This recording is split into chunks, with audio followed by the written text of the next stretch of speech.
Hey there, y'all. Disney D Prince here today with another Barbie unboxing. Today we have got the Black Barbie 45th Anniversary commemorative doll. This is, of course, not a reproduction. This is a new imagining, similar to the one that came out, I believe, I want to say 5 years ago. There was another one that came out. But she is very pretty.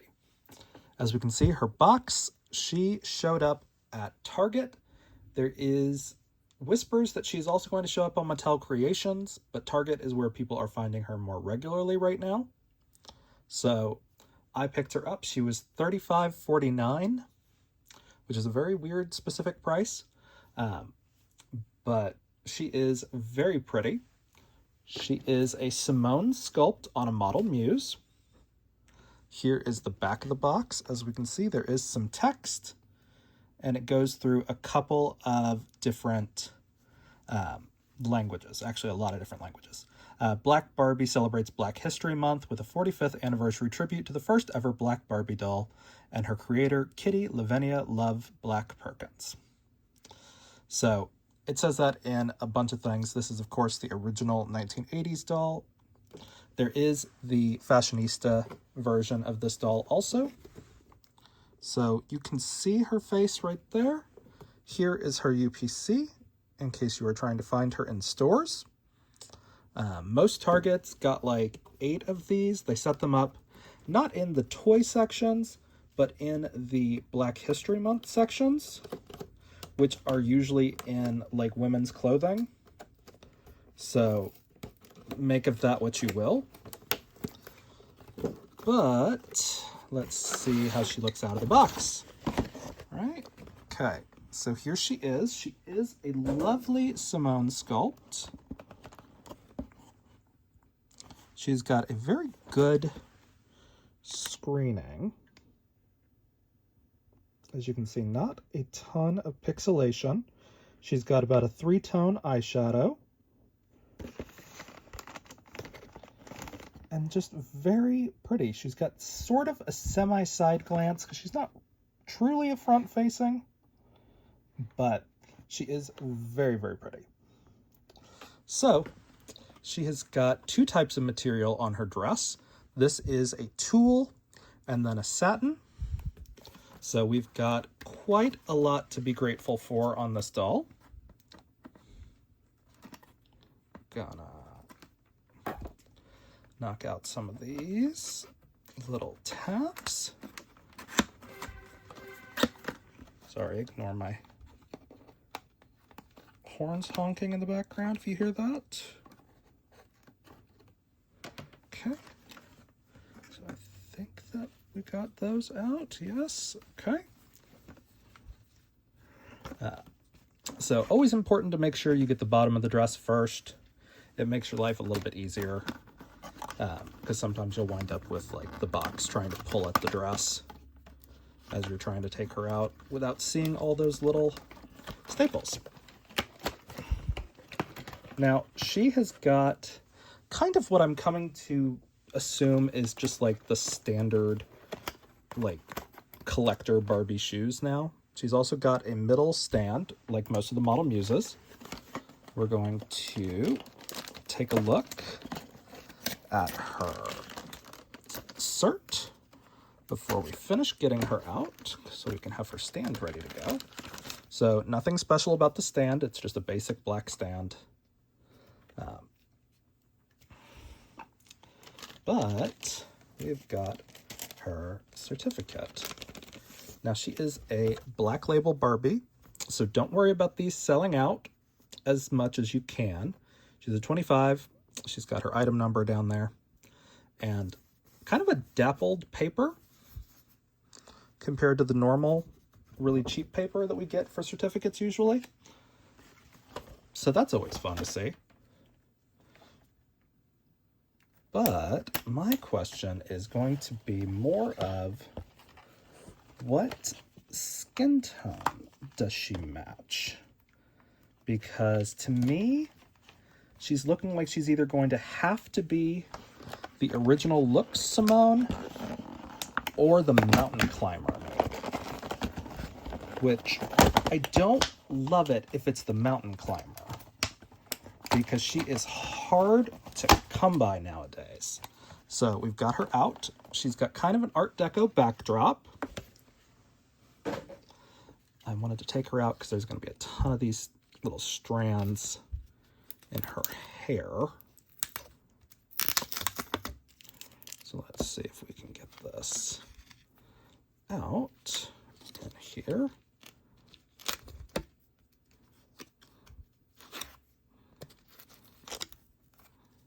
Okay, boop, boop. And then, okay, and we can just kind of pull these little tabs out.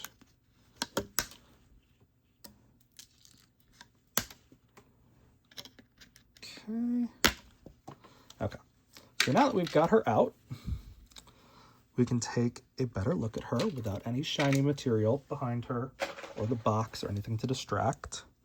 But she is gorgeous. She has got lovely hair. There is a hairnet over her hair. So if you are going to take her out, do be aware of that. So you can save that hairnet, you can brush it out a little bit, you can kind of restyle her just a little bit just by removing this hairnet. So she looks gorgeous. And like I said, she is a Simone. That is a 2021 sculpt. And she is so pretty. Here is the close-up of her shoes. We're kind of getting these shoes a lot. They're inspired by the original Barbie mules, while not being exact reproductions. And she's got this gold bangle with red detailing on it. She looks gorgeous. Again, this is a dress I almost would have preferred like a choker collar. I think that would have been really pretty.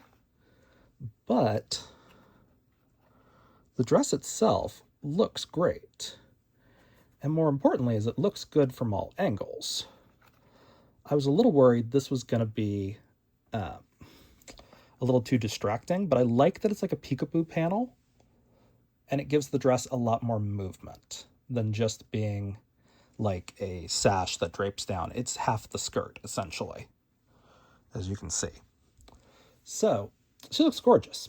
So again, she is on a Model Muse body. So she's got articulation at the shoulders and the hips, and that is it with her highly sculpted legs. So now that we've got her out and we've looked at her, we're going to take a peek at the actual construction of the dress. So we've got Velcro here on the back.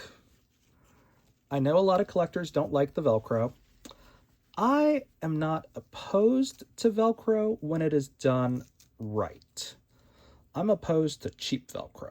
What I am opposed to is this tape that they put all over just to keep her outfit in place, because it does more damage in the long run, both to the body and then to the dress also. But let's see about taking this off. The satin's got a little bit of stretch to it, but not much. So, lost a shoe in the middle.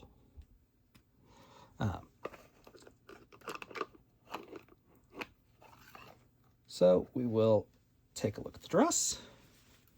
So the inside has this little mesh lining around the hem, which is nice. The hems are laid pretty flat in here, which is good. The Velcro, again, is going to stick to this material, so do be careful when you're taking it off to kind of keep it closed. We've got a bit of a run, and I'm not sure if that's from this Velcro that just happened or if this is a factory defect, but it's fine. I did buy 2 of these because I'm going to keep one in the box and use this dress probably for some of my Hollywood Barbies. But she looks pretty good. The inside of the material is not lined. I would have preferred to have it at least lined in this tulle because it is open, so you do have a chance of seeing those seams, but it's fine either way. If this was a $50 doll, I would complain a little bit more, but because it's $35, this is pretty reasonable quality, actually pretty good quality. I like a good sweetheart neck. I do love the off-the-shoulder moment that we're getting with this dress.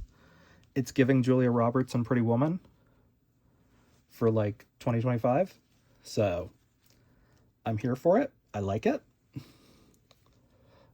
Before I forget, I'm gonna take these tape pieces off before her hair continues getting stuck to it. As you can see, kind of. And surprisingly, this has kind of stained her body.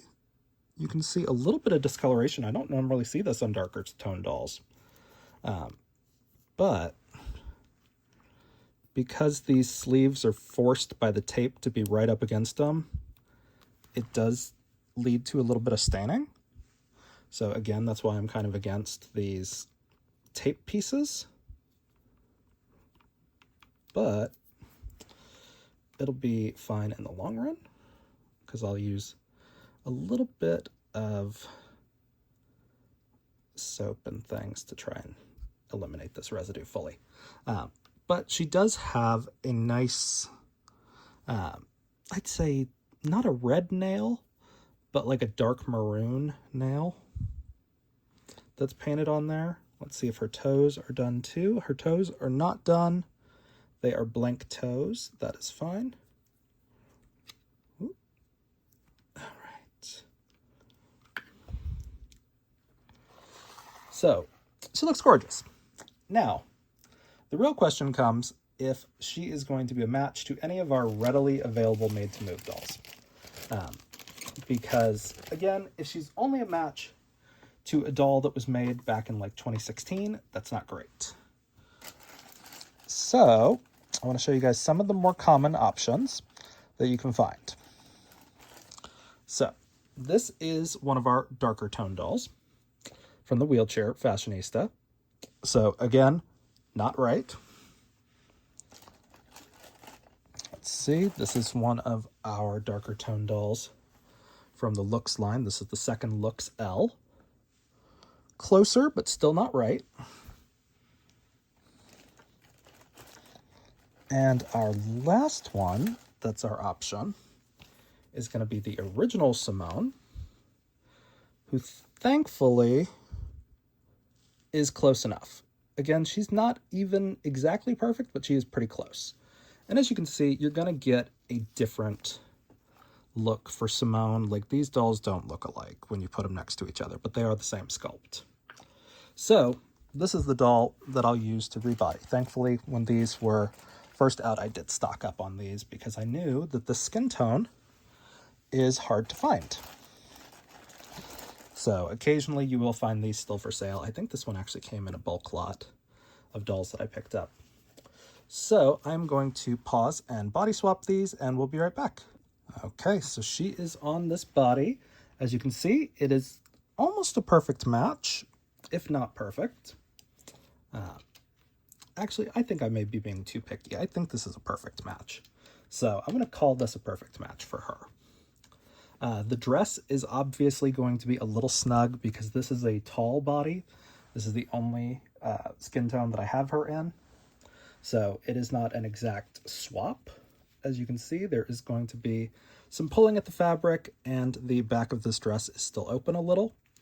If I was going to leave her in this outfit, I would worry about this a little bit more and probably put a strip of, an additional strip of Velcro there to cover it, or just like an extra piece of red fabric. But I'm not going to leave her in this outfit most likely. But we put her bracelet on, and again, this is the close-up at the bracelet. This is a new mold that I've not seen before. And her shoes might work because they are open back, but they are going to be a really tight fit, and that really doesn't look good. So, good thing heels are not a problem. You wouldn't have that problem if you were using an original size body, but because she's tall, her feet are the curvy shoes. So if you wanted to swap her off of the Made to Move, Looks Simone is probably your best bet. The Made to Move is really pretty. I would have loved it if they had continued to use the Music Muse body, because she's a little bit curvier and it makes these clothes fit a little bit better while still being the model muse, essentially. So she is very pretty. A semi-common body swap. I wouldn't go so far as to call her a rare, like the Victoria from Looks line #1, but she is still probably pretty rare because she's no longer really available. But as you can see, even on a tall where this is not really designed for this body, this dress still looks great. Like, it looks super elegant. So I might swap this onto like my Brooklyn 65th anniversary doll, maybe. But she is really pretty. I do kind of wish that they gave her earrings, because they just didn't. The only accessory she's got is her bracelet, which is fine, but they could have given us like another couple of pieces of plastic, and I think it would have been really pretty. I do appreciate that she has really nice textured hair. If you're going to ask me hair type in the comments, I don't know it. Just FYI, I never know it, because they stopped using Kanekalon on dolls years ago, and that's the only one I'm really able to identify by feel. So, unfortunately, I am not the doll collector to ask about hair type, other than I just assume every doll is poly, and I'm happy with it. Whether that holds up in the years to come, that is the years to come's problem, in my book, because I'll just go through and reroute them if I need to. But if you guys have questions about this doll, let me know in the comments. If you enjoyed it, leave me a like, and as always, follow along for some more fun unboxings. All right, y'all. Be good. Bye.